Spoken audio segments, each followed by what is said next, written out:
Ya saya pikir aparat penegak hukum kita dalam hal ini TNI Polri sudah berusaha keras selama ini dan memang kelompok-kelompok tersebut sengaja memancing mencari perhatian dunia internasional dengan cara-cara yang biadab. Oleh karena itu kami minta kepada aparat TNI dan Polri untuk bersikap sangat tegas, tidak bisa ditolerir dan harus ditumpas sampai ke akar-akarnya. Geger, anggota DPR ini desak Jokowi, EKSKKB dialog, narasi politik memberitakan untuk Anda. Audio Jungle.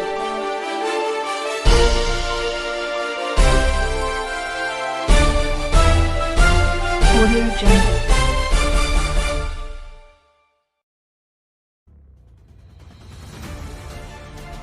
Anggota DPR dukung Jokowi, EKSKKB dialog agar masalah Papua tuntas. Jakarta, anggota Komisi 1 DPR, Saifullah Tamliha mendukung Presiden Joko Widodo dalam kurung Jokowi bertemu dengan EKS teroris kelompok bersenjata dalam kurung KKB Papua.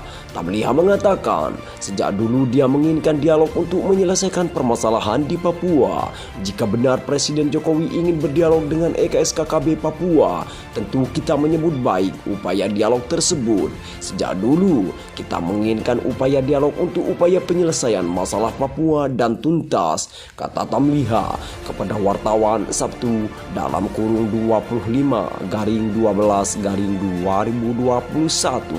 Politikus P3 itu menyinggung istilah EKSKKB. Menurut Tamliha, selama ini dia mendengar tak ada KKB yang bertaubat. Namun perlu divalidasi terlebih dahulu istilah EKSKKB, sebab kita selama ini tidak pernah mendengar adanya KKB yang bertobat. Terlebih pemerintah telah memberi label KKB sebagai sekelompok terorisme. Rasanya lebih tepat jika Presiden berdialog dengan kelompok separatisme yang ada di Papua, katanya. Sementara itu, anggota Komisi 1 DPR fraksi Nasdem, Muhammad Farhan mendukung agar Jokowi dan EKSKKB bertemu. Dia mengatakan sudah saatnya menggunakan pendekatan sosial dan ekonomi di Papua. Kami sangat mendukung upaya ini. Saatnya sekarang pendekatan sosial budaya dan pembangunan ekonomi menjadi arus utama penyelesaian masalah Papua, sehingga Papua bisa setara dengan daerah lain di RI, kata Farhan saat dihubungi terpisah. Adanya keinginan Jokowi untuk bertemu dengan EKSKKB dikaitkan Farhan dengan pernyataan Kapolri, Panglima TNI, hingga KSAD, di mana ada intonasi yang bersahabat mengenai penanganan KKB di Papua. Ini menunjukkan bahwa pernyataan Kapolri, Panglima TNI, dan Kasat yang intonasinya lebih bersahabat tentang masalah Papua sejalan dengan strategi Presiden RI, sebutnya. Lebih lanjut, Farhan berharap pertemuan ini terjadi. Menurut Farhan, jika pertemuan ini terlaksana, maka Jokowi akan melakukan sebuah terobosan besar dalam penanganan Papua. Maka saya yakin kalau memang pertemuan itu terjadi, maka Presiden akan melakukan sebuah terobosan besar yang akan melibatkan lebih banyak pihak setelah pembangunan infrastruktur yang masif dan penyelenggaraan TON yang sukses, katanya.